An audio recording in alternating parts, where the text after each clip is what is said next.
So a few years back, my family lost my grandmother, and my grandmother has always been my heart. She quintessential grandmother, just dope, knowledgeable, the wisdom, just she knew everything, right? Um, and it's funny because my grandmother she didn't drive, and she didn't have a cell phone, things of that nature. Always managed to get around, but she was just the heartbeat of my family. And when she passed, she literally took the family with her. My family already um, small. You know what I mean? Like, I have extended family in other states and things of that nature, but we were a small group.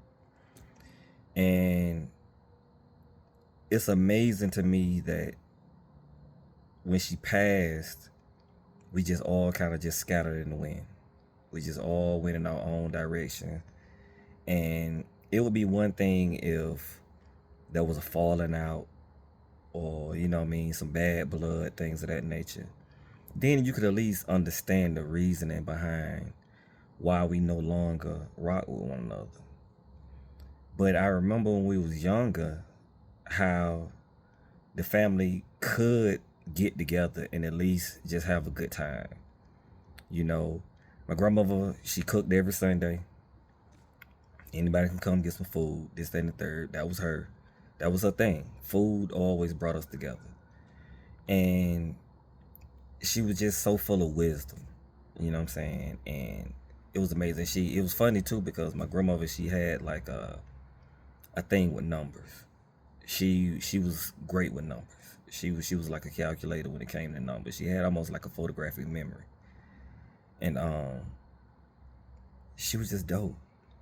And now I look at the state of my family, and it's a sad thing because I see other family. Every family has issues. Every family has issues. Every family has problems, drama, this, that, and the third. Every family has that. But when I see families who can at least come together on holidays or whatever and just, fellowship and just have a good time and go down memory lane and laugh, my family doesn't do that anymore. Um, right now, essentially, it's my parents, my sister, and I have two cousins. Um, three cousins. One is locked up, and two cousins that are like my brothers. And that's it. Um, where I live now, uh, my family doesn't even know where I live. My Outside of those people that I just spoke about previously, no one else in my family even knows where I live. I don't even know where my little cousin lives. And I grew up, I had two younger cousins, and they were like my little sisters. And now they have children, and I don't even know the children. Like, it's amazing just how mental issues, addictions, um, people finding the Lord, just all types of issues that just slowly crept in and just split my family. And I've always been a solo minded person. I've always been an individual. Like I say, I moved out when I was 18 and I was good. I've always been good on my own. And but it still would be nice to have, like, you know what I'm saying? Because when I was younger and I'm out and I'm running around in the streets and I'm in this state, I missed a lot. I missed a lot of family get-togethers and things of that nature. Um, my family would actually have to call me just to see if I was still alive because it didn't even dawn on me that maybe 6 months went by, 8 months went by, and I haven't checked in with anyone. And now that I'm older, and it's not that I understand the importance of family. Um, Family is an interesting dynamic. You know what I mean? It's because my experience tells me that just because they're your family, that don't mean they're your family. And I got people who I rock with who aren't in my family that I consider family. Everything is earned with me. Nothing is given. Everything is earned. It doesn't matter if you have a title or of relative or not. It doesn't matter. You know, everything is earned. People who are thorough, people who are solid, people who have proven themselves. That's who I rock with. But I'm so good on being on my own. I'm trying to, you know, become better at reaching out and just touching bases with people that, you know, have proven themselves. Like last month, and this is something that's out of character for me, but it's something that I'm trying to get better with.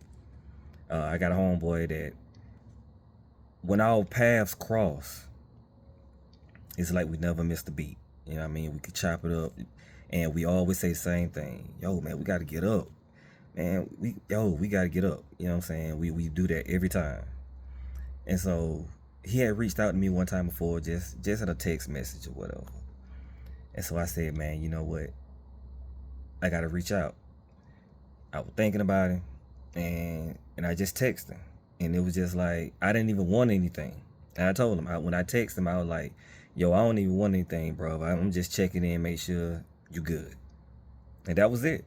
You know what I'm saying? And because I didn't want anything. But I'm trying to make more of a concerted effort to reach out to the people that I rock with. Because one thing I know for sure, and I learned this from the situation with my grandmother, because I've experienced a lot. I've lost friends and things of that nature. But regret is daunting. And members of my family are experiencing that right now. I was able to have that conversation with my grandmother. Now I didn't know it was gonna be my last conversation with her, but I was able to put my arms around her because she wasn't sick or anything of that nature. But I was able to tell her that I loved her, and I was able to get that closure, even though I didn't know that was gonna be the last conversation I ever had with her. And that's a goal of mine in life. The people that I rock with, the people that I got mad love for, I don't want anything left unsaid. Anything. So when that time comes, the weight won't be on me. You know what I'm saying? I got members of my family. They're always posting pictures of grandma on social media and things of that nature. I'm like, grandma ain't have social media. You know, it's too late for all of that now. You know, but when she was here, you had the opportunity, you know what I mean, to move different, and you chose not to. You thought you had all the time in the world. And when she left, she broke a lot of hearts. My heart was broken, but I was at peace with the fact that she was gone, because everything that I could have said to her, I said. And that's my goal with my father.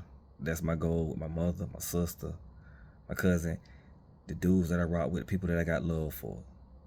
You know what I mean? I don't want anything left unsaid when that time comes. My youngest uncle, me and this dude had beef for years. You know what I mean? He did like 25 years in prison. He got out, and he's the one uncle that I never rocked with. You know what I mean? It was just issues. Bad blood.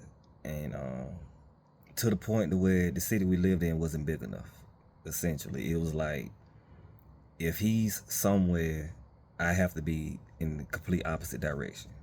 The beef was legit between he and I. And over time, I softened on that a little bit, because forgiveness is something that's never been in my bag. I hold on to grudges. I do. I hold on to beef. I do. And, you know, that's something that I'm working on. As I get older, you know what I mean? I'm working on it. I'm softening up on that. But the thing of it is about 2 Christmases ago, I saw him, and he had lost a lot of weight. He was looking bad. You know, he was out there, he was on that stuff. And the beef that I had, I let it go. Because it was just like, man, why am I holding on to this? You know what I'm saying? And I let it go. but we still didn't speak. So about 2 weeks ago, I was visiting my parents, and he come in the house and he was crying. And he was just talking about, I need to go to the hospital. He wasn't feeling good. He's been messed up for like 3 weeks. And, he was in a bad place. And my heart broke. And I was like, yo, I'll take him. And on the way to the emergency room, that was the first time me and my uncle actually had a conversation. Like, just a real conversation. And I told him, I'm like, bro, you don't have to be going through anything by yourself. You know what I'm saying? I told him, I said, bro, I got love for you. I do. I got love for you, man. And we shared and we talked. And it was like a weight lifted, literally, off of me. Because in that moment, I needed to say that to him. Because he's in that place right now. He's in that dark place to where we may get a phone call tomorrow saying he's no longer with us. Self-checkout. That's where he is right now. I've been there. That's a dark place to be in when there is no light at the end of the tunnel. You don't know how you're gonna get out of this situation. And that's where he is right now. And you have to be compassionate and holding rage and anger and things of that nature, bro. I'm good at doing it, but in that moment I was thankful for my growth. I was thankful for my growth. I was thankful that I was able to let it go. And it's a sad situation, man, because family is not family anymore. You know what I'm saying? If I was to just get in my car and drive to like my aunt's house and knock on the door, she'd probably look at me like I was crazy. Like, what you doing here? Because that's where we are now. If I was to just get in my car and just drive to my cousin's house and ring the doorbell, she'd probably open the door like, you lost? Because that's where we are right now. And I look at other families that can still get together for birthday parties and celebrations and things. The only time my family comes together is for a funeral, which I don't really attend funerals. The last funeral I went to was my grandmother's, and one of the first. I don't do funerals. I don't want to remember you like that. And it's a shame because I know that it will break my grandmother's heart to see where we are right now.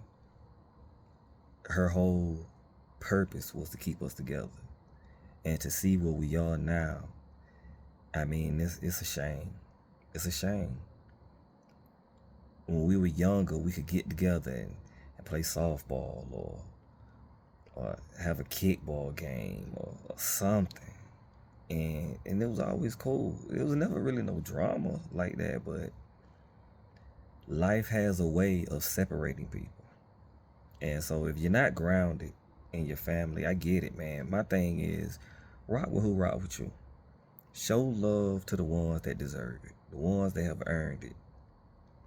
That could be family, friends, whoever. You know what I'm saying? Because life is short. So if you manage to find someone who's thorough, let them know you appreciate them. Let them know you appreciate them. I've been around a lot of death. I've been around a lot of death. And young and old. And so it just, time waits for no one. When it's your time, it's your time. The only thing you can do is, whenever that time comes, don't have anything left on the table. You know what I'm saying? Like, speak life into people. Treat people the right way. Rock with the people who deserve it. I ain't saying put up with nobody nonsense. That's something I don't do. I don't put up with nonsense. If you wishy-washy, you funny acting, whatever, stay over there. But for the people that are thorough and genuine, authentic, there's enough of them out here. And so again, my family is a testament as to like what can happen when the foundation is gone. The foundation is no longer there. And her house, it sits down there now, and my uncle lives in the house, and a lot of times he can't pay to keep the lights on, the water on. He's essentially homeless. He can't get a job because he has a record. He can't keep his license because he's behind on child support. And so what can he do? He's in a bad spot. And I would be so trash as a person to look at him while he's at his lowest and still have the nerve to have like beef with him. I'm a very loyal person. And when you get it, you have it. But when it's lost, it's gone forever. But I'm a work in progress. And me being able to forgive and move on with my uncle is a testament to that. And I'm thankful. And if you are someone out there, man, and you're going through it, or your family is not what it used to be and things of that nature, like, I get it. I get it. It can be depressing around like holidays and things of that nature because you remember what used to be. And then you see where we are currently, and it's just like, how did we get here? But at the end of the day, man, don't have that regret. When that person is gone, that's a wrap. So while they're here, give them the flowers. Let them know. And be thankful. That's something that I've learned over the years. I've learned to be thankful for the small things. The things that actually matter. Not the material. Not things you can buy. All this other nonsense. But the things that hold us together. And so I'm telling you, if you see this, be encouraged. I get it, I understand, but just because they're family don't mean they're family. So it is what it is. Until the next time.